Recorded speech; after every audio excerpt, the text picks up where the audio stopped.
ರಾಜ್ಯದಲ್ಲಿ Congress collection, transfer ದಂಧೆ, commission ಸರ್ಕಾರ ಅಂತ ಇವಾಗೇನು ಕುಖ್ಯಾತಿಯನ್ನು ಪಡೆದುಕೊಂಡಿದೆ.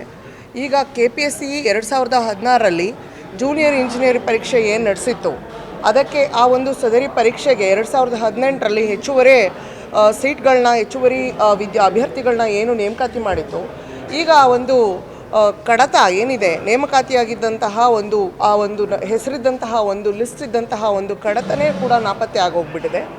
ಇದು ಎಂತಹ ದುರ್ದೈವ ನೋಡಿ. ಲಕ್ಷಾಂತರ ಯುವಕರು ತಮ್ಮ ಭವಿಷ್ಯದ ಬಗ್ಗೆ ಭಾರಿ ಆಸೆಯನ್ನು ಇಟ್ಕೊಂಡು ಒಂದು ಪರೀಕ್ಷೆಯನ್ನು ಬರೆದಿರ್ತಾರೆ. ಆ ಒಂದು ಪರೀಕ್ಷೆಯಲ್ಲಿ ಬರುವಂತಹ ಫಲಿತಾಂಶದ ಬಗ್ಗೆ ತುಂಬ ಕಾತರದಿಂದ ಕಾಯ್ತಾ ಇರ್ತಾರೆ. ಈ ಒಂದು ಸರ್ಕಾರ ತುಂಬ ಯಾವುದೇ ಥರ ಸೂಕ್ಷ್ಮ ಸಂವೇದನೆಗಳೇ ಇಲ್ಲದಂತಹ ಬಡತನ ವಿರೋಧಿ ಹಾಗೂ ಯುವಕರ ಪಾಲಿನ ವಿರೋಧಿ ಸರ್ಕಾರ, ಲಕ್ಷಾಂತರ ಯುವಕರ ಪಾಲಿನ ಮರಣ ಶಾಸನ ಅಂತಲೇ ಹೇಳ್ಬೋದು, ಅದನ್ನು ಬರೆದಾಗಿದೆ. ಇವಾಗ ಏನು ಕಡತಗಳು ಈಗ ಖಾಲಿಯಾಗಿದೆ, ಕಳೆದೋಗಿದೆ, ಅದು ಇನ್ನೂ ಸಿಕ್ಕಿಲ್ಲ. ಅದ್ರ ಬಗ್ಗೆ FIR ಕೂಡ ದಾಖಲಾಗಿದೆ. ಇವಾಗ ಅದರ ತನಿಖೆ ಕೂಡ ಆರಂಭ ಆಗಿದೆ.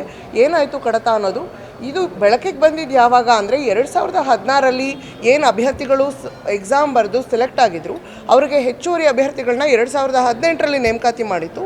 ಇದನ್ನು ಪ್ರಶ್ನಿಸಿ ಒಬ್ಬ ಅಭ್ಯರ್ಥಿ ಕೋರ್ಟ್ ಮೆಟ್ಟಿಲೇರಿದಾಗ ಮತ್ತು ತನ್ಮೂಲಕ ಅದಾದ ನಂತರ ಬೆಳವಣಿಗೆಗಳಲ್ಲಿ ಗೊತ್ತಾಗಿದೆ ಕಡತನೇ ಖಾಲಿಯಾಗಿದೆ ಅಂತ ಹೇಳಿ.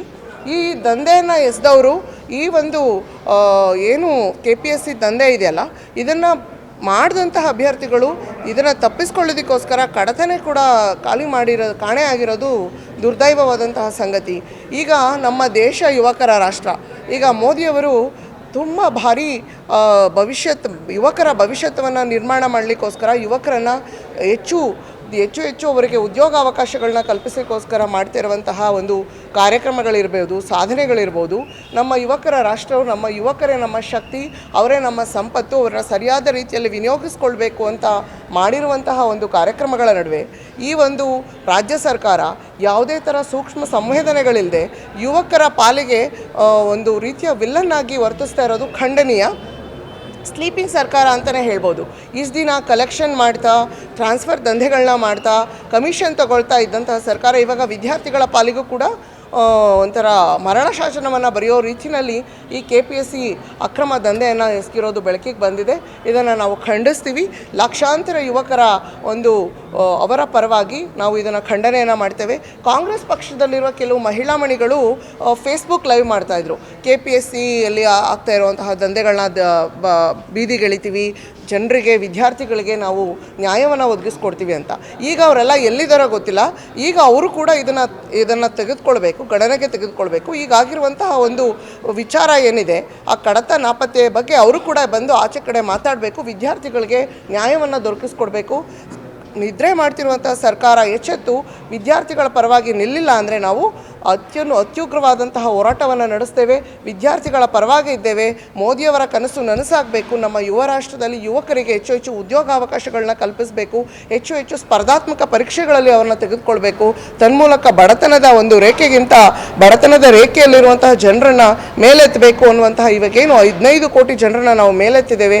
ಉದ್ಯೋಗಾವಕಾಶಗಳನ್ನ ಕಲ್ಪಿಸೋದ್ರ ಮುಖಾಂತರ ಬಡತನ ರೇಖೆಗಿಂತ ಕೆಳಗಡೆ ಇರೋ ಜನಗಳನ್ನು, ಇನ್ನಷ್ಟು ಕೋಟಿ ಜನಗಳನ್ನು ನಾವು ಮೇಲೆತ್ತಬೇಕು ಅನ್ನುವಂತಹ ಒಂದು ಆಸೆ ಇವಾಗ ನೆನಗುದಿಗೆ ಈ ಕಾಂಗ್ರೆಸ್ ಪಕ್ಷದಿಂದಾಗಿ ಬಿದ್ದಿದೆ. ಇನ್ನಾದರೂ ಎಚ್ಚೆತ್ಕೋಬೇಕು. ನಿದ್ರೆ ಮಾಡ್ತಿರೋ ಸರ್ಕಾರ ಎಚ್ಚೆತ್ಕೋಬೇಕು ಅಂತ ನಾನು ಈ ಮೂಲಕ ಹೇಳಲಿಕ್ಕೆ ಇಷ್ಟಪಡ್ತೇನೆ. ಭ್ರಷ್ಟಾಚಾರ ಆಗಿತ್ತಾ? ಏನಕ್ಕೆ ಕಡತ ನಾಪತ್ತೆ ಆಗಿರೋದು? ಯಾವ ವರ್ಷದಿಂದ ಎಷ್ಟು ಕಡತ ನಾಪತ್ತೆ ಆಗಿದೆ ಅನ್ನೋದು ಭ್ರಷ್ಟಾಚಾರ ಆಗಿರೋದ್ರಿಂದನೇ ಕಡತ ನಾಪತ್ತೆ ಆಗೋದು. ಈ ಥರದೊಂದು ಇದು ಅನ್ಪ್ರೆಸಿಡೆಂಟೆಡ್ ಅಂತ ಹೇಳ್ಬೋದು. ಈ ಥರ ಒಂದು ಕಾಯಕ ಏನಿದೆ ಅಲ್ಲ, it is unprecedented. It is never happened before. ಯಾವುದು ಆಗಿಲ್ಲ, ಇದಾಗಿದೆ. ಏನೇನು ಆಗಬಾರ್ದು ಅದೆಲ್ಲ ಇವಾಗ ಆಗ್ತಾ ಇದೆ. ವಿದ್ಯಾರ್ಥಿಗಳು ಅಂದರೆ ಏನು ಅಂದ್ಕೊಂಡಿದ್ದಾರೆ? ಲಕ್ಷಾಂತರ ಯುವಕರು ಆಸೆ ಇಟ್ಕೊಂಡು ಒಂದು ಪರೀಕ್ಷೆ ಬರೀತಾರೆ. ಇದು ಸಂವಿಧಾನಾತ್ಮಕವಾದಂತಹ ಒಂದು KPSC ಅನ್ನೋದು ಅಂಗ.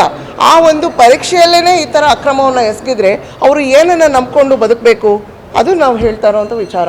ಅವರು 2016ರಲ್ಲಿ ಆಗಿದ್ದಂತಹ ಜೂನಿಯರ್ ಇಂಜಿನಿಯರಿಂಗ್ ಪರೀಕ್ಷೆ ಇದ್ರ ಬಗ್ಗೆ 2024ರಲ್ಲಿ ಕಡತ ಕಾಣೆಯಾಗಿದೆ ಅನ್ನೋದು ದುರ್ದೈವ.